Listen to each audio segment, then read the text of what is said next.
Happy Friday, everyone. Welcome. Good to see you all. It's good to have you all here. I don't know about you all, but I am feeling this intense need for community. So I have been waiting for today just to be with this podcast community. We're so grateful that you have joined us. I am Dr. Nika White. My pronouns are she, her. I'm the founder and lead principal consultant for NWC. Shout out to the NWC team for bringing us this virtual production experience week after week after week for the past 5 years. I'm so grateful for the way in which the team shows up, not only for me and NWC, but also for this broader community. And so shout out to NWC team. I am grateful that you all are here. You could be anywhere during this hour, but the fact that you are joining us today for Intentional Conversations podcast during our 5th year anniversary celebration, we don't take that lightly at all. We are thrilled that you have decided to see this as a great resource as you're deepening your knowledge and your understanding of all things: diversity, equity, inclusion, belonging, justice, right? Psych safety, all the things. And we're looking forward to a great show today. I want you to know that if you're here by way of Zoom, then we do love seeing smiling faces. And so please make sure that if you can, turn those cameras on. If you're just here in an auditory capacity, maybe you're multitasking, we understand that as well. And we invite you just to relax and join us in whatever way that feels appropriate for you today. I also want to let you know that here at NWC, we really do value disability inclusion. So we have closed caption that has been enabled for your benefit and your enjoyment. If that is something that is of value to you, we wanted to bring that to your attention. I want you to go to the chat right now and let us know where you are joining the conversation from. It is always a treat to us to see the different geographies across the U.S. and even beyond that are represented among this community. We know that many of you also will register just so that you can get the replay. And so some of you may be listening to this later on, and we're just grateful in whatever way that you are engaging. We also have a live LinkedIn audience. And so if you're joining by LinkedIn Live, we certainly do not want to leave you out. We're grateful for you as well. Make sure that you're using the comment section to stay closely connected. My team is watching that. We're bringing a lot of those sentiments, reactions over so that the both communities can be connected, Zoom and LinkedIn Live. Once again, welcome to Intentional Conversations podcast. And if you feel inclined for this community to connect with you beyond this hour of time, then please share your LinkedIn information into the chat. I'm just checking the chat now, and I'm seeing Minnesota is being represented. I'm seeing Canada, South Carolina, Florida. We're happy to have all of you here. Once again, welcome to Intentional Conversations podcast. Sit back and enjoy the show.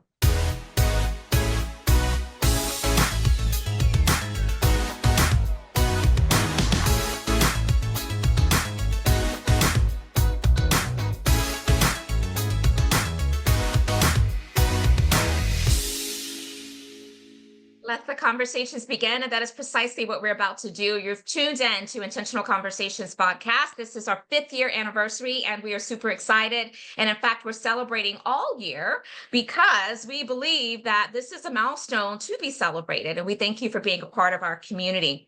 And so I want to start off by letting you know that we're still in the month of January. And so one of the things that we love to do here at NWC at the start of our Intentional Conversations podcast is to bring to our audience attention some of the national observances that are taking place. So since 2002, January has been designated as National Mentoring Month. And you've heard me say this before. I think that mentoring someone else is one of the most selfless things that a person can do to add value to another individual. So I hope that you're keeping that in mind and you're finding ways to lift as you climb and to give back to others. Now, if you've been part of our community, you know that this month is the anniversary, 2-year anniversary, in fact, of my latest book, Inclusion Uncomplicated, a transformative guide to simplify DEI, which was in partnership with Forbes Books. This month, the 2-year anniversary, we also just released the paperback version. And so I'm super excited to have that available. It gives us an opportunity to build up some additional traction and momentum. And so if you have not yet got your copy, you can get a paperback.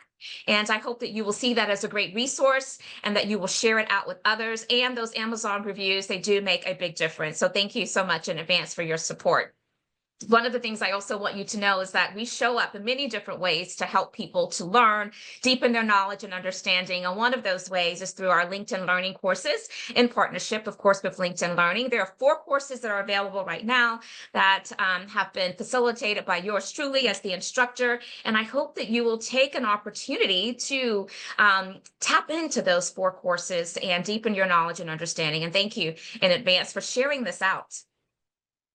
A new program that we're offering this calendar year is called Boundless, and this has been a lot of love and labor to bring this to fruition. But one of the things that we know is that women of color, particularly Black women, we are having to navigate some really tumultuous terrains right now as it relates to the political landscape in our society. And so with that comes a lot of trepidation, a lot of anxiety, and a sense for the need for protections and safety and community and support and empowerment. And so that is what Boundless is all about. My team is going to actually share into the chat the link where you can learn more about the Boundless program. I would love to be able to bring this to a community of women that you are in community with, or to bring it to your organization. So contact us and let us have a deep dive about how this can benefit your organization and all those who may have the ability to be a part of it. Something else that's new for us this year, not really new, but more, we're leaning into it a bit more. And that is all about the storytelling culture. I believe there's so much power in storytelling. It helps to connect us. It helps us to get proximate to someone's lived experience. It helps us to deepen our empathy and our compassion and our trust and collaboration. So it's really great to have a mindset within the culture of an environment where you are leveraging storytelling across all areas of operations. We want to share that framework with you and help you to do that. And so contact us. Again, we'll place a link into the chat, into the comment section if you're on LinkedIn Live, for you to learn a bit more and then reach out if we can get on your calendar to share more. Now, before I get to the formal introduction of today's guest co-host, I also want to take a moment just to let you know what you have to look forward to as we close out the month of January with our Intentional Conversations podcast. We will have Dr. Karen Hills Pruden joining us. So mark your calendars, be with us the last Friday of the month. And I know it's going to be a really rich conversation. And as always, we invite you to share it out with those in your network that you believe would gain value by being a part of our community. And I mentioned before that because this is our 5th year anniversary, we are doing some special things throughout the year, in addition to our weekly episode that we bring you every Friday from 11 to 12 Eastern Standard Time. One of those special opportunities is that once a quarter in this calendar year, we are doing what we refer to as the Intentional Conversations 5th year celebration reunion episode. And so to kick off the first one of the year, February 24th, we're going to be convening at a different time, 6 to 7 p.m. And this is a special reunion episode. You can see all of the wonderful names of individuals that I am so grateful to be in community with. I called these ladies my sisters. We are a brain trust group. We are thought partners, but they're also so brilliant. And I want you to be able to benefit from their knowledge, their insights, and their experiences. And so make sure that you register to attend, and we will also place that information, the registration link, into the comments for you to have access to that. But spread the word, let others know as well. You're not going to want to miss this fire conversation. I guarantee you that. Now, it does me great pleasure to introduce our guest co-host for today. And I am super excited because while I have been in community with this individual in terms of sharing and acknowledging a lot of the great content that this person actually puts out, we have not had any live conversations. So I am really eager today to engage with this individual for you all to hear from him. And so as I normally do, I'm going to read a little short bio so you can understand some of the credentials, the experiences, the accolades that this person is showing up to this conversation with, because that is important. And then I'll stop sharing my screen and I will bring our guest co-host into the spotlight. Based out of Houston, Texas, Zach Nunn is a photographer, a public speaker, an ex-Big Four change management consultant and thought leader with 10 plus years of experience leading go-to-market DEI digital product strategy and organizational transformation across dozens of industries. I told you it was a short bio, but don't let that fool you, because there's a lot of great richness that's going to be brought to this conversation. So you know what to do now. I'm going to stop sharing my screen. and I am going to bring Zach into the spotlight. And I want to first and foremost thank you. We do not take it lightly here, Zach, when people say yes to our invitation to share with our community and to bring us insights and just to take us into a little bit of what's happening in that individual's world. And so we're grateful for you. And but we do have a tradition here before I release you to greet this audience. And that tradition is tell us something that we would not know about you, Zach, from reading and hearing your bio, which we've just done, although it was Sure, short, sure. or from looking at your LinkedIn profile. Welcome, welcome, welcome. Well, first of all, thank you for the welcome, and I really appreciate the opportunity to meet with you and talk to you live. And thank you for the support over the years. Yeah, something you wouldn't know looking at my bio or looking at my LinkedIn is that I was a classical tuba player. I got a music scholarship to the University of Houston. I had an academic scholarship as well, so don't trip. Like I'm also good. But I That's did right. also. Don't trip. Don't slip it up. But I also got a music scholarship. So I was one of the best tuba players in the state of Texas. In high school, and I was also really big into music composition and arrangement. Oh, I love that. And you know what? As much as I follow your content, I don't think that I've ever heard you kind of share Mhm. that tidbit. Yeah. So we feel grateful. We feel special today, don't we? So thank you so much. And I love the confidence of saying I was one of the best tuba players. Yes, we need more of that confidence, right? We gotta make sure we're empowering ourselves to lean into the greatness that we bring and that we offer and contribute to the world. And so I love that, Zach. Okay, Thank you. so we're Yeah. gonna talk, we're gonna dig deep.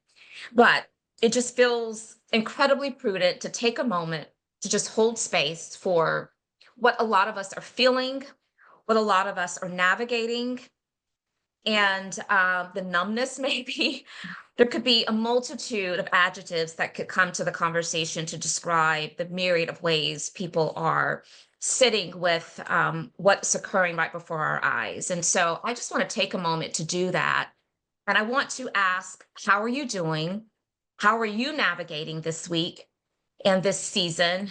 And I want to also invite our podcast community that as you're listening on, share maybe how you're showing up and how you're feeling today. I think sometimes naming those emotions can be really healing and helpful because those are real, right? We're feeling them, we're experiencing them. So let's not, compress them. Let's just make sure that we're naming them so that we can then position ourselves for greater ability to navigate them more effectively. And so, Zach, how are you doing? How are you navigating?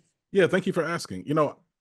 I think the truth of the matter is like I've been emotionally and mentally preparing for this season, since the election results. I also believe because I try to make a point to like really examine and interrogate like just the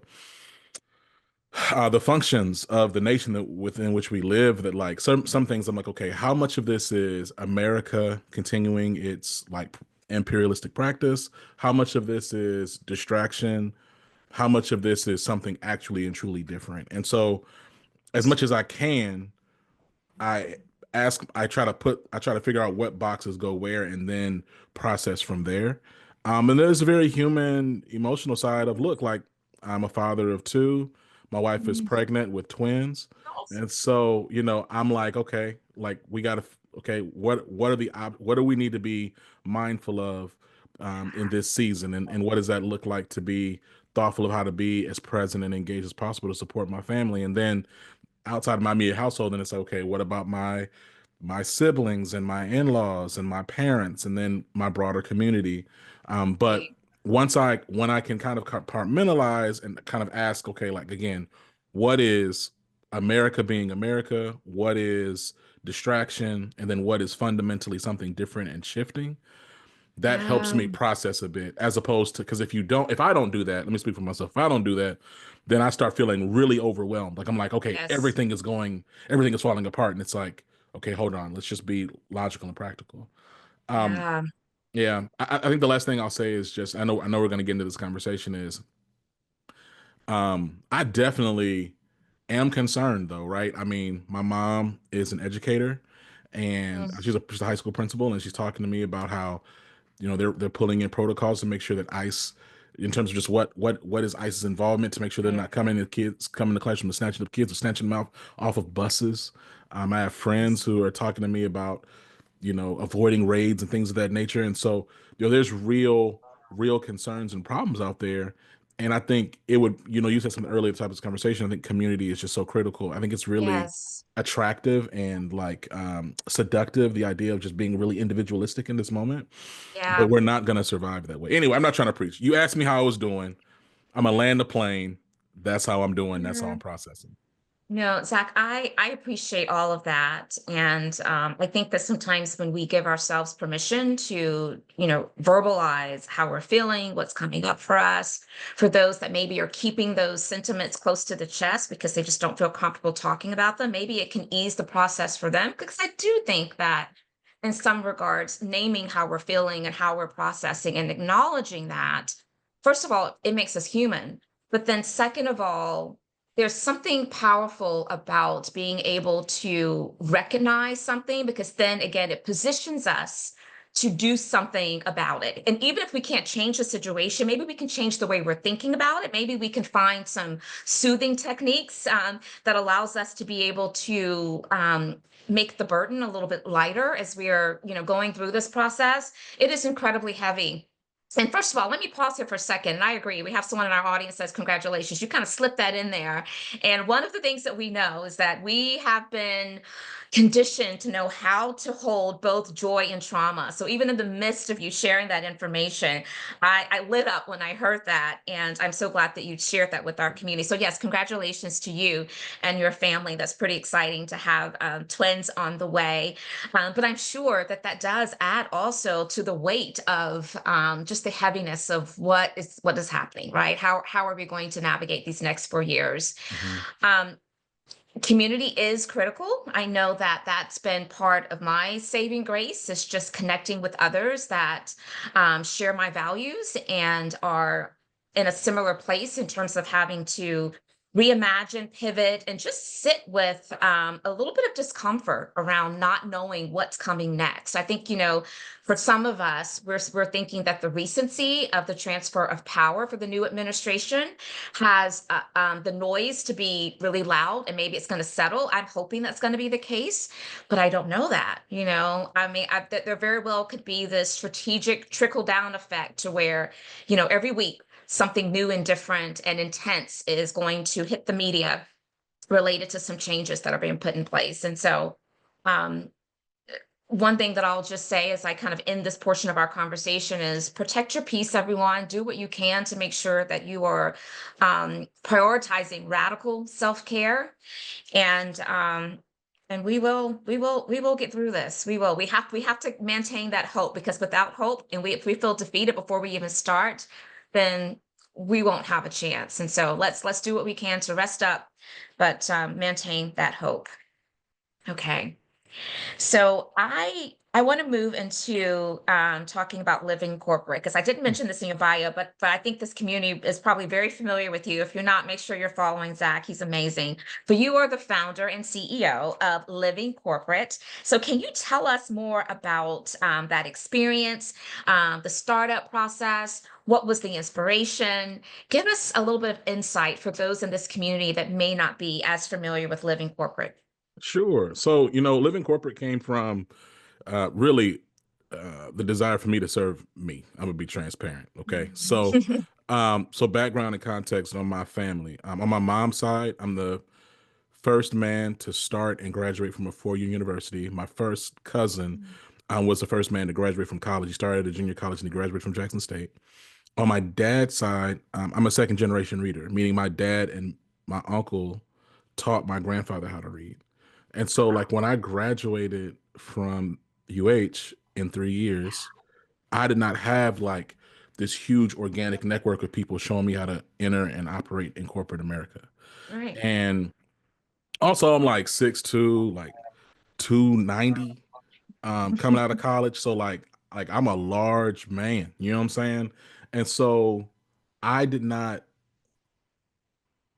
and I'm coming in the world of human resources. So there Yeah. aren't a lot of people that look like me in these spaces. And so, I just had my own experiences that were not positive, right? I had my own micro and macro aggressive experiences.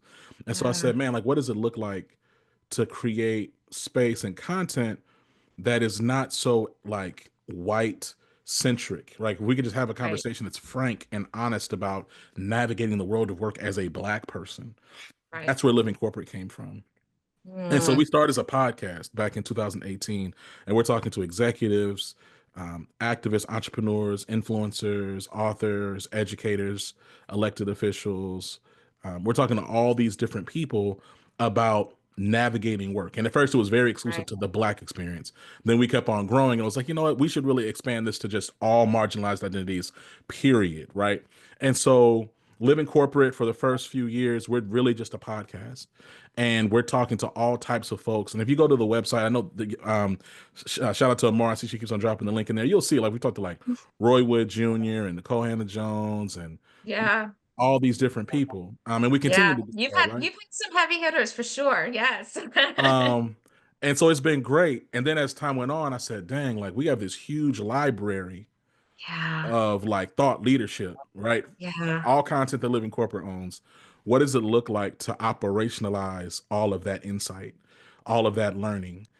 Because people would reach out and be like, "Oh, I listened to your podcast to learn about insert topic here. I listened to your podcast to learn about insert Yeah. topic there."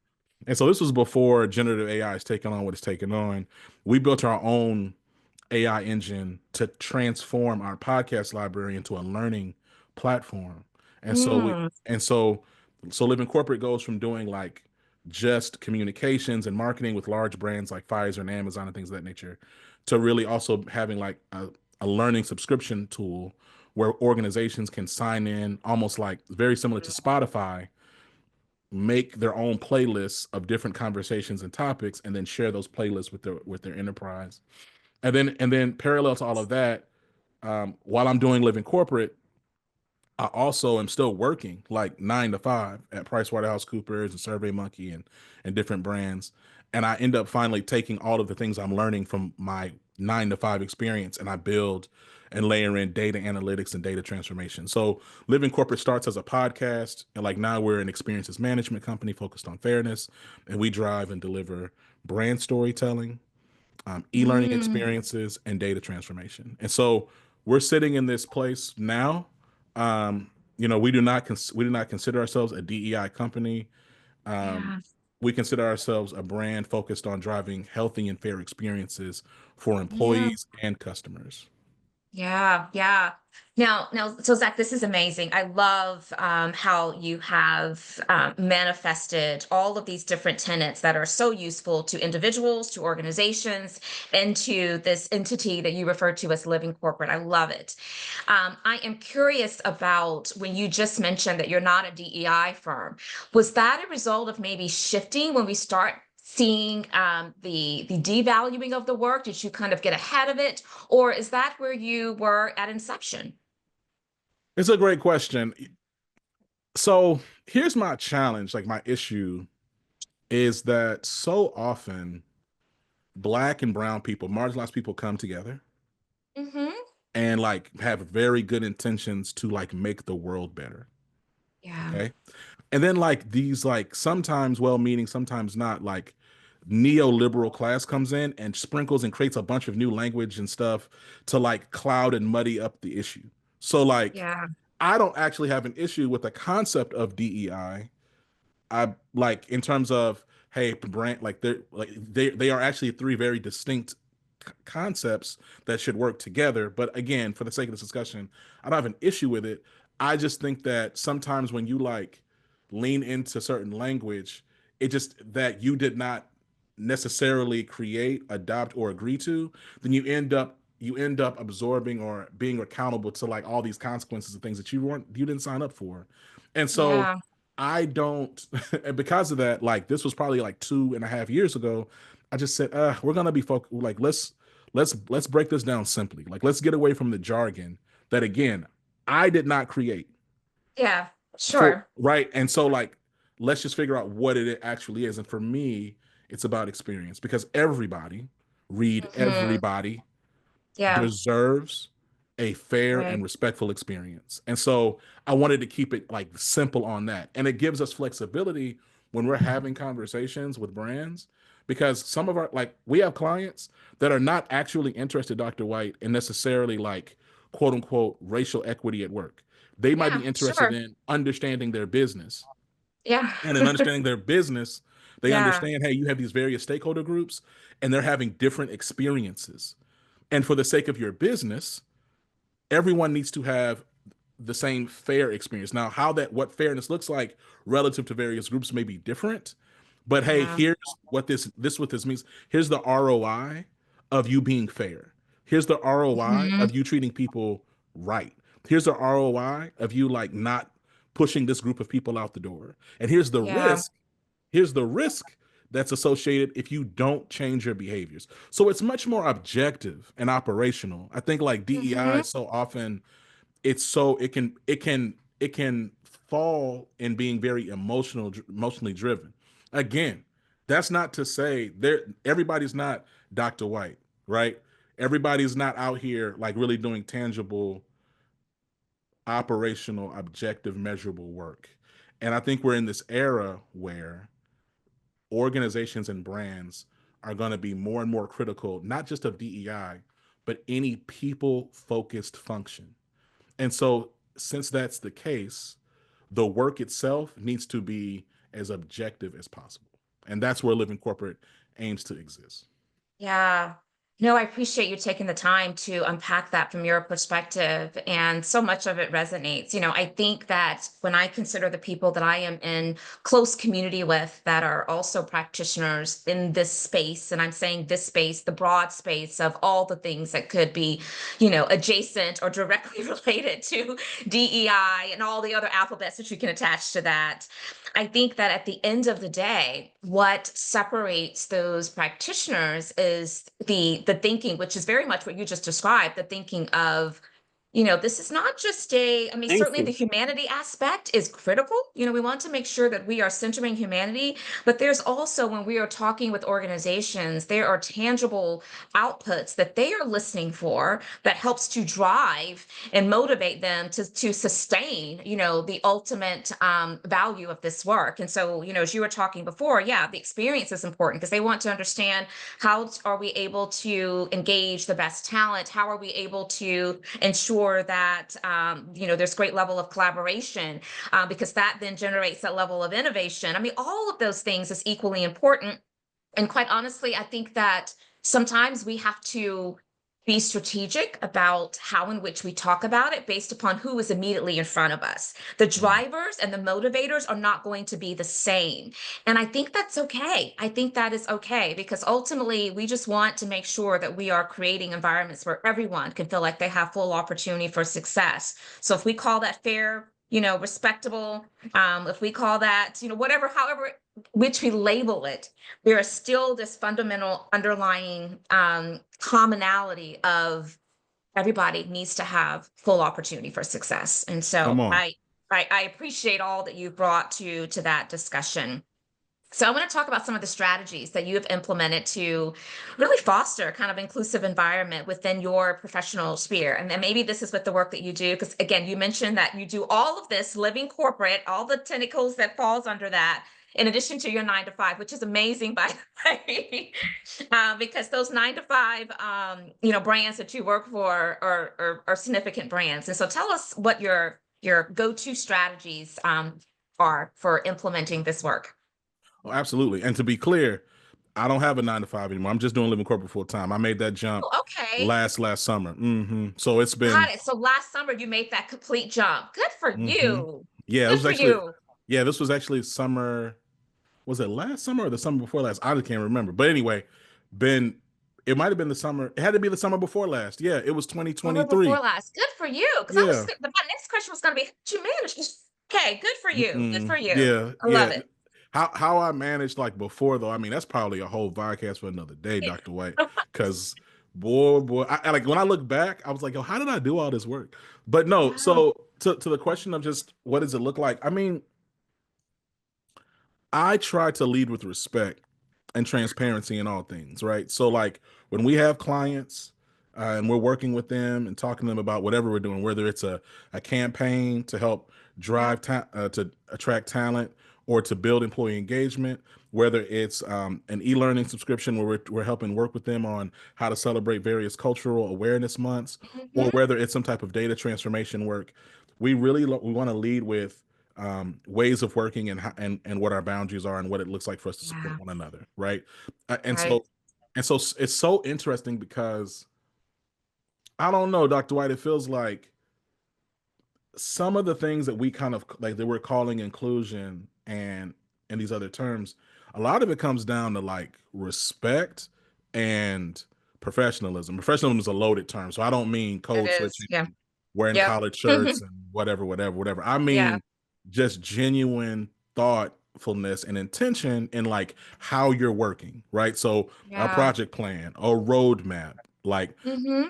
asking for alignment and clarity, getting commitments on what the deliverables are. Those some of those things are solved within the scope of work. But so often for me, um, when I'm working with clients in terms of driving inclusion and making sure that we're all on the same page, it's about being communicative. It's about Yeah. laying the groundwork. It's about being very intentional, letting them know what we are going to do, what is in scope, what's not in scope, and then that empowers that lays a groundwork for ongoing conversations when things um, inevitably go get cattywampus, right? Because Right. anytime you're working with somebody, either it's your client or members of your own team, there's going to be points in time where there's just disagreement or opportunity for misalignment, Of for course. unalignment. For yeah. It's Yeah. that's normal. But if you can level set up front, hey, here's how we're working together. It makes those uncomfortable conversations not really all that uncomfortable, right? So like let me think of an example. So yeah, we have this client and it was time for us to re-up on the contract. And they wanted to kind of go back and forth on terms. And finally I said, hey, let me talk to you on the phone. I said, hey, listen, Jack, and Jack is not his name. Jack, Sure. what's up, man? Like, I ain't about to sign this. Like, what happened? Like, what we had this rate before. We were doing good work. Yeah. We outperformed that contract. Let's have an actual conversation. Yeah. Let me tell you why we're not going to do it this way. Do you understand where I'm coming from? And like, it's not this big, heavy. Let's grapple with your whiteness and talk about how you're a racist. Mm-hmm. It's just, hey, man, I don't know. I'm not reading your mind or your intention. I'm just telling you what my experience is and why this isn't going to work. And Yeah. 99.999% of the time, Dr. White, it's all good. Yeah. Yeah. No, I like that approach. And I think that what you have brought to the conversation is the value of directness, the value of clarity, the value of having the being upskilled around just dialogue facilitation, whether it's one-on-one or whether it's one to many, because that communication piece is so critical. And it's often where those tension points will exist if we aren't clear, if we aren't, kind and thoughtful in how in which we're exchanging information and how in which we're listening to information and input and Mm-hmm. receiving it. So Mm-hmm. I appreciate that, and I am one too that I do value directness. Because I feel like we, as a society, we often waste so much time by inputting meaning and inferring things that really was not even on the radar of the person who maybe is delivering the message, and then that just creates this snowball effect of mess. And it's like, and Mess. for what? And now time has passed, and Come on. energy is wasted, and Come emotions on. have been compromised, and it's like relationships now are strained. And for what? And for Let's just what? have an honest conversation. Yeah. I got two So kids. yeah, right, And they right. little too. It's like they 4 and 2. So it's like Oh, I four don't and have two to. and twins on the way. Eh, Love it. so I'm like everything for me is about time and like and it's but Yeah, not about being rude. It's just like, hey, listen, man, these kids gonna come home from yeah, daycare and they're gonna ask for like 1,000 things. I just like, what are we talking about? You know what I'm saying? yeah. Let's get Parents to know what I'm it. talking about. Anyway, go ahead, please. Yeah. No, this is really good. And what it reminds me of is that sometimes I think that if we aren't careful, we can overcomplicate this work of respect. And no matter again how you label it, whether you put it directly under the umbrella of DEI or not. And Mhm. it's just about our human nature of seeing people as people. And then, Mhm. how do I want to be treated? Okay, I want Mhm. people to be clear with me. I want people to be Mhm. very direct with me so I can Mhm. understand, what I'm doing, because that empowers us. Correct. And empowerment is a gift, and I think it's a gift that we all deserve. Okay, so I want to talk about decision making Okay. because we've often hear the saying that we need more people that are part of marginalized communities to have a seat at the table, having a seat at the table. And for the longest, having a seat at the table almost drew the conclusion for a lot of people that a seat at the table means that they also are a part of the decision making process. Yeah. And we know that that's not necessarily the case in all instances. Yes, it starts with being in the room, having a presence, being respected enough to be invited into the room. But there's a lot of other things that have to go into the consideration set in order for there to be true, equity of voice and experience for those individuals. And so, how do you like to ensure, Zach, that underrepresented voices are not only heard, but they have an active role in decision making? Yeah. So when I with our clients and when we talk about discussions around the seat of the table, it's interesting because I think a lot of these ideas, like they're really cute in like Yeah. presentation. Okay. Yeah. It's super You cute. have a point about that. We can, you and I both can like share all the platitudes of normally what finds its way into DEI related kind of conversations, It's right? cute. No, it's cute. Seat at the table. Here's the thing, like, and again, I love my two daughters, and I'm big on family. So a lot of my little analogies are probably gonna be family oriented. But Love it. we have a table at our house too, Yeah. and my wife and I have seats, and my 4-year-old has a booster seat, and my 2-year-old has a booster seat now. But recently, she had a what's it called when Those when high you chairs, high those, yeah. chair. So there's seats at tables. Every seat ain't equal. Okay. I know. That's so true. Are you And in a so booster seat? Are you at the table? Like, what kind of seat right, are you what sitting what at are you? the Are you at table? a kiddie table that they told you was a table? Like, so this idea of, to your point about decision making, you're absolutely right. I think like in this context, let me not reject the premise of DEI. Like I want to out of respect to the work and labor that you do. I think one of the most invisible letters in DEI is P, is power, right? So like Yeah. this idea of like, and that's why we just got to be really sharp with like, okay, what are we actually talking about? What do we mean? Um, Decision making, it's not, it's because as people are walking up to this table, they've already had conversations.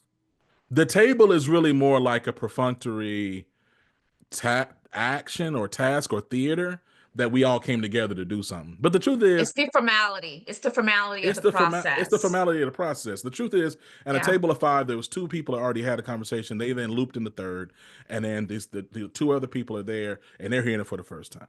Okay, The meeting it's before the meeting to talk the about what meeting, needs to happen in the meeting and what you the need to meeting say before in the the meeting, meeting and when you need to say it and how right? you need to say. We can come on now. Come on, Yes. the group chat, the drinks before, all that kind of stuff. You know what I'm saying? So like, and so the truth is like, and this kind of goes back to just being like frank and having candid conversations. Is look, if you really want people to have a voice, then empower them to have a voice. Give them Yes. actual control and space to speak and say things that you may not like. And see, that part is tough because Yeah, part of this like capitalist context within which we work and exist, we yes, do. capitalism is about making money, but capitalism is really also about maintaining power. Because there's Oh, plenty of absolutely. ways One you can hundred percent. you can actually make more money if you empowered various different groups of people to make Yeah. decisions and do things. But that would also mean that you would cede some power. And that is why that message is not sticking right now or even resonating or even, Mhm. folks wanting to engage in it. It's because we're not really talking about the main thing. We're not talking about the main thing. This idea of like black and brown faces in high places. Like the truth of the matter is a lot of people are just happy to be at the table. So they can say I was Yeah. at the table. They're Yeah. not actually trying to like leverage and figure, and part of like and so I think also it goes both ways. So like leaders, like institutional leaders have to be comfortable in power in true power sharing. And then the Yeah. people that receive that power have to be courageous, and they have to have the courage to be courageous, have the courage to be courageous. And they need to have the courage to be imaginative and creative in terms of how they leverage their power. So like, when you think Great. about like you play Monopoly or any type of game, you give and then you give and you get. But if you're someone who has a mentality or attitude that you're just trying to like kind of just reserve your little seat, then you're not Yeah. going to give. and guess what? You're also not going to get anything either. And Yeah. so and so what happens is things just kind of stay the same, but you're able to look and say, "Oh, look at so and so who is the VP of such and such," and it's like, okay, cool. Hey, what impact did they create and drive, and what decisions have they made to support whatever? What programs did they deliver and build? So true. Oh no, but they was at the gala Yeah. with Trevor Noah. Yeah. Yeah. It's so true, Zach. But, you know, not a but, and I believe that part of why individuals who fit that mold that you just described, Yeah, most often it is because they have been conditioned to believe the scarcity mindset. They have been facts, conditioned to believe that the pathway for success is so narrow that almost like crabs in a bucket. I can't pull people along. I have to like just protect my little space and not protect the facts. full turf. You know, when one of us wins, all of us wins. And so, but a lot of that is not a result of the individual because again, context here, we're talking about usually people who don't have a seat at the table or those that are part of underrepresented, marginalized communities. And our Hmm. society has conditioned a lot of those individuals to believe that, yes, I have to just be satisfied with just being here, even if Fair. I am in the booster seat, even if I am in the high chair, even if I'm in the high chair and I'm over in the corner and everybody else is at the table, big round conference room table, right? Yes. And so, I Fair. think it's Super fair. yes, there are multiple things that are happening here.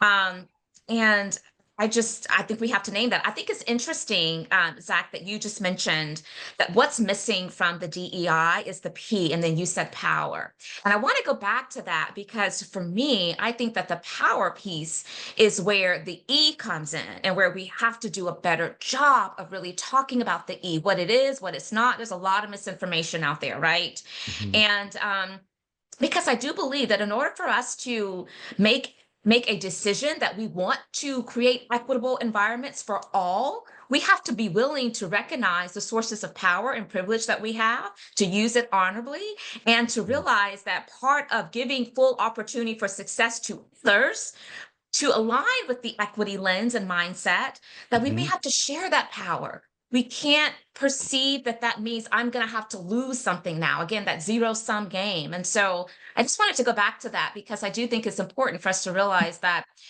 and you started with this, the language. So sometimes we get just so caught up in how in which we see certain words, and we need to take some time to kind of pause and just say, well, how are you really defining that word? What do you see that's also connected to and affiliated to that particular concept? Because what I'm finding is that when we do that, particularly as practitioners or people that are champions of this broad body of work, there's a Yeah. lot more synergy and a lot more alignment.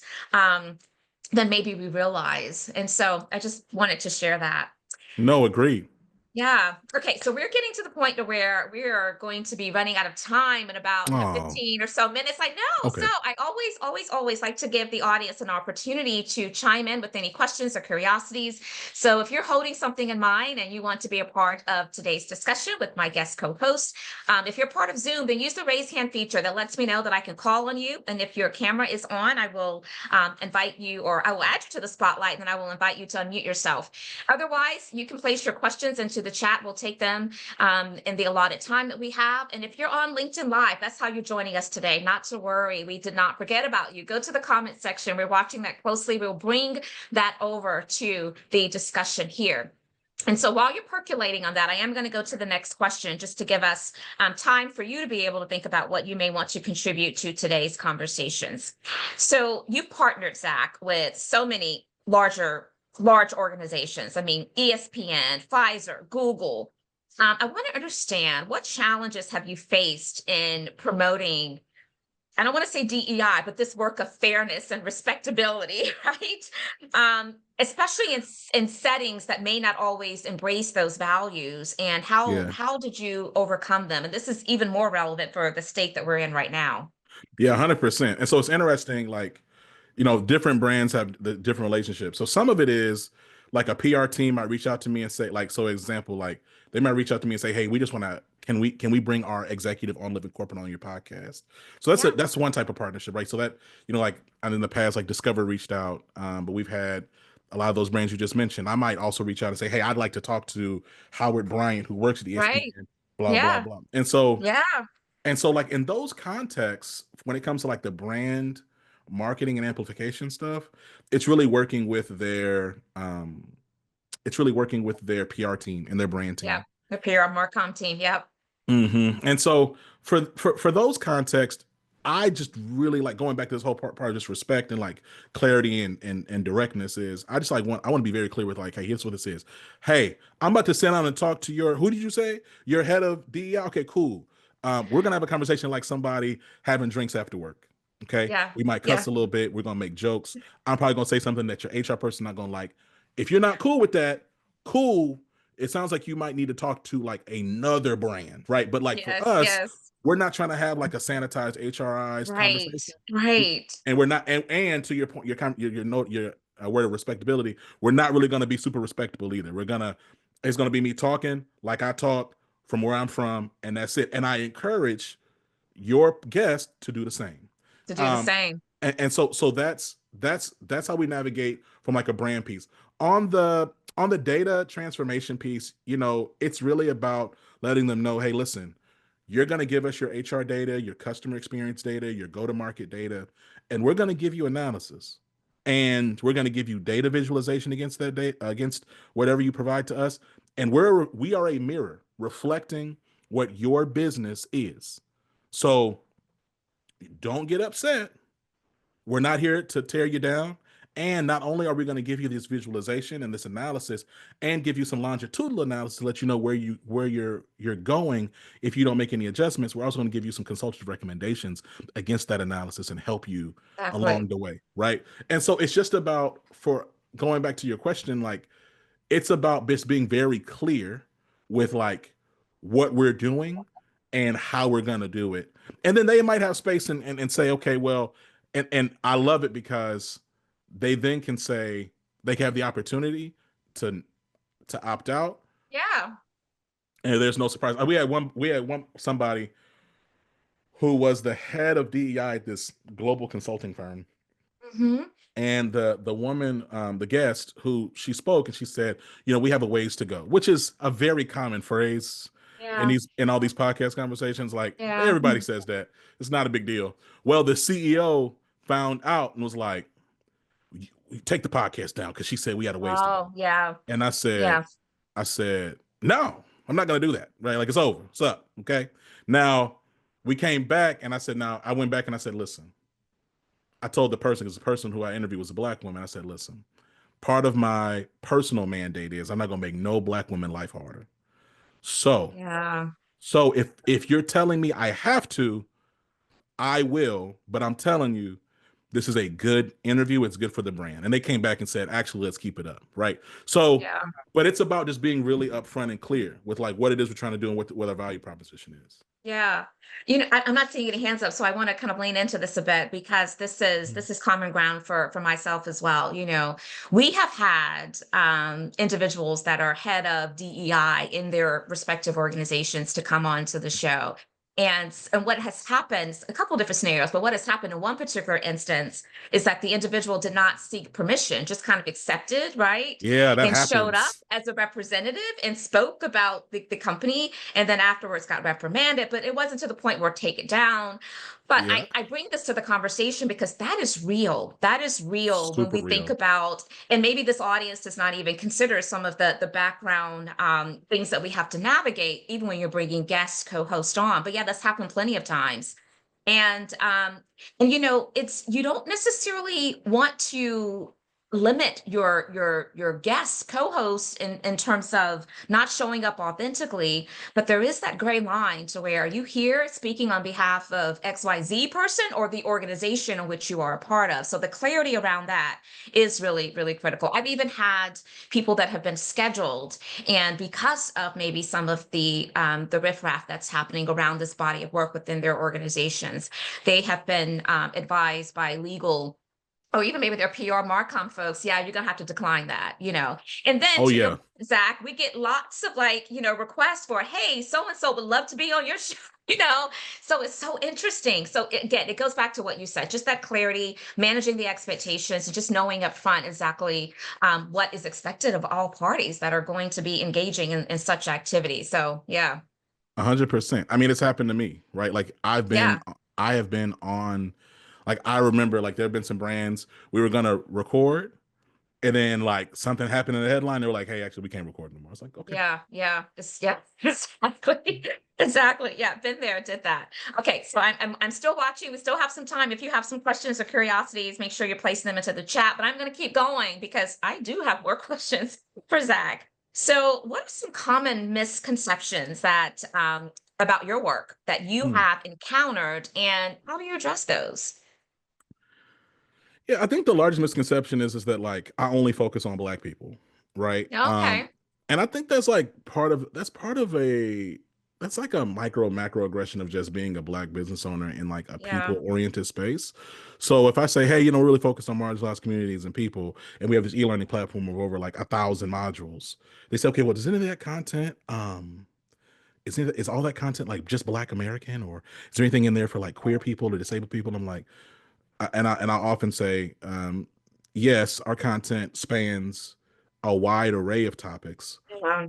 I said, and I'll also say something like, but oftentimes it's going to be with my black Yeah. voice on it. So if Yes. that's a problem, maybe Yeah. might not be a Yeah. client for us. But I would say that's probably like one of the largest misconceptions. I think the other piece is just that um, and we're this is part of our branding as we continue forward 2025 is that we're more than a singular podcast, right? That we not only are Yeah. not just a podcast, we're a podcast network, but we're not just a Yeah. podcast, we also have e-learning and data transformation capabilities. I Yes. think it's Yes. tough. I think it's tough, right? Like, you know, I'm really thankful for the way that we were able to start living corporate. I'm just really passionate and excited about more and more people getting to know our other capabilities. Yeah, it's interesting, Zach, because not only do I feel like if the person who is bringing the opportunity, whether the owner, the founder, is part of one particular identity, is there an assumption, especially if it's a Black person? It's almost like you're going to center everything's going to be Black. There's no other like dimensions of diversity at all. I think not only is that an assumption of again those who are part of that identity. I think also that is a big percentage of the critical mass of misinformation when we hear diversity or DEI in general. People Facts. automatically assume we're talking about race, right? Mhm. And I often say I think that we have to become much more sophisticated in how in which we talk about and really define diversity. It's not just about the optics. Yes, those things are critically important. And I, Yes. like you, as a Black woman, I am going to probably lean more towards centering the Black experience and Black voices. Even when I think about the 5 years of doing this, podcast, we've had an array of different topics and people. But yes, if you were to look back, most often, I am going to center the voice of a Black individual because that's my experience as well, particularly Black women. That's my experience as well. And this gives me a chance to also say there's nothing wrong with that. I don't think that we need to apologize or feel that something is wrong with that. And sometimes I think the way in which we're questioned about it is almost to perceive that there's something wrong with that, right? A So hundred anyway, percent. I Well, just and to your point, like people have told me, well, because they'll be like, when I go, well, no, we cover, and I have like a whole table of things, right? And they yeah. go, and they'll say, "Phew, okay, good," because that would be tough to sell. I'm like, Oh yeah, that would be tough to sell. My company's not going to buy into that then. You're not going to be the vendor or the partner for us. Yeah, exactly. and I'm Exactly. like, wow, you So don't even like appreciate like how racist that is, but okay. And yeah. even the processing and like allowing that to kind of just roll off your back is also part of just being like a black business owner, right? Just thinking about okay, like what like just navigating this whole entrepreneurial space. So yeah, absolutely, Oh, I'm agreeing with you. absolutely. Oh, absolutely. 100%. Okay. So how do you approach creating spaces? This goes along with, again, the different dimensions of diversity, but creating spaces where individuals from all different types of backgrounds feel comfortable sharing their unique perspectives and experiences.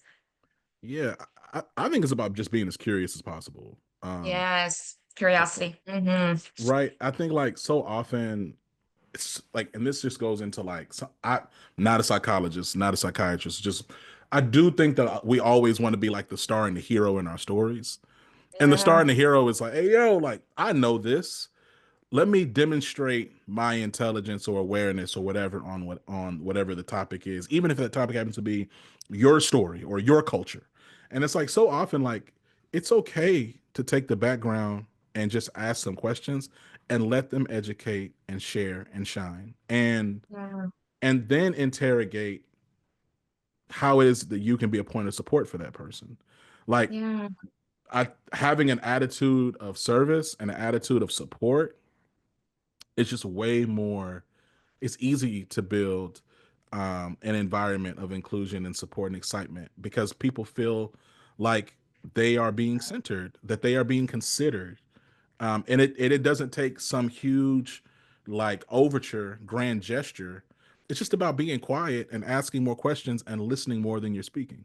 And so Absolutely. that's what we try to lead with, irrespective of what we're doing with our clients, be it our brand storytelling work and like how we center and amplify leaders of a brand to help build their marketing, or our e-learning platform, making sure we understand the types of content they're looking for, and also Mhm. building custom content with them, and or the data transformation work, and making sure we understand the operational context, because the numbers are one thing, but there's a story behind those numbers. There's a history behind those numbers, and making sure that we're Right. listening to them, so that way when we come back with our analysis and recommendations, that it's fruitful.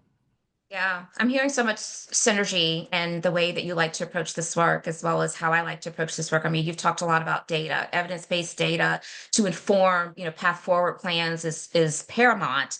I also am finding this connectivity around the power of storytelling as we are really trying to move people towards, any type of change that is relevant to the data that came forth, right? Mhm. In order to be able to facilitate that change. And that's you were talking about the way in which you like to make people feel comfortable and give them full permission to show up, you in their own uniqueness. I think about the importance of giving people tools, and sometimes the tool could just be language.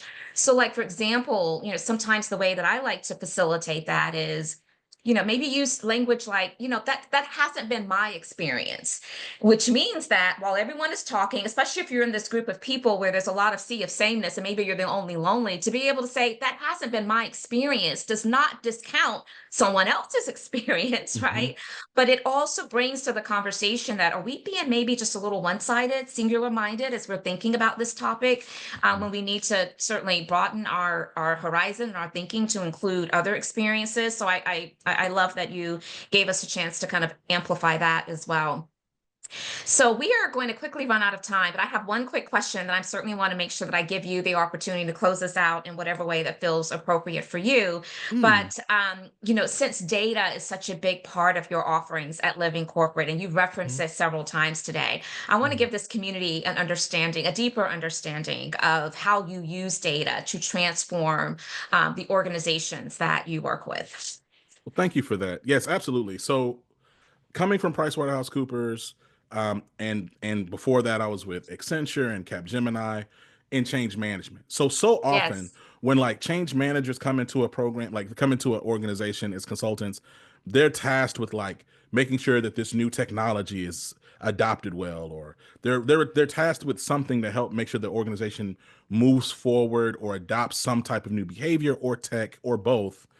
Yeah. Move. And so our my challenge always was, okay, but who are the various stakeholder groups, and where are their points of resistance? Now, we would have something called like a stakeholder assessment and a change impact Hmm. analysis, and that would be fine, but oftentimes it was not systemic enough. It was not enterprise reaching. It would be maybe you interview a handful of executives, maybe you interview a couple of department heads, Yeah. but you're not actually getting the whole picture. And I'm not saying that qualitative Sure. data is unhelpful. The qualitative data is important. However, Hmm. we never, like truly never had any type of resource to say, hey, here's the entire enterprise. Here's the sentiment of various groups. Here's what Gen X white men Hmm. in the finance department feel compared to this, and here's their retention rate and this, that, and the third. Now, there's HR dashboards and things of that nature, but even those rarely go that intersectional and granular. Right. And so for us at Living Corporate, we're really passionate about creating that level of analysis and detail. And Mm. so we're happy and excited about like not only being able to give you that, and also give you and say, hey, here's y'all's data at that level, and here's what it's been, and here's where it's going, and here's your Yeah. risk if you don't make any changes. But then also connect that with like go to market performance and say, hey, if you continue to lose this talent at this rate, you're going. This is what's going to happen. This is the litigious risk, the brand reputational risk. Here's your financial risk, and then also on the other hand, if you make some changes, here's where we see those things actually improving, right? And so Yeah, we're really passionate about that because for us, it takes a lot of the guesswork out of what's happening at a company, right. and it empowers HR leaders, DEI leaders, operational leaders with facts to say, hey, this is just what it is. Yeah. And so we're doing that work on a day-to-day basis. We're able to ingest, also, I know we're at time, we're able to ingest like tens of thousands of open text survey responses. We have clients all around the world who have like Mhm. 20 or 30,000 survey responses every quarter. We're able to themify and organize those responses and let you know what you need to be doing against them. So, we're really Yeah. passionate about that work in that space. And I really believe that's where the future of a lot of this work is going to be going, is going to be in data transformation, data analytics. I think you're so right, so on target, on point with that. This has been amazing. Thank you so much for sharing your insight, your wisdom, giving us a deeper dive into living corporate. I really appreciate your time today. I hope to remain in touch. I hope this community will connect with you. We'll visit your website, some of the other links that we've provided into the chat, and look forward to staying in touch and then maybe having you back in the future. Everyone have a safe weekend, and we look forward to seeing you back here next week for another episode of Intentional Conversations podcast. If this has been useful for you, then please make sure that you share it out with someone in your network. Take care. Thank you. Peace.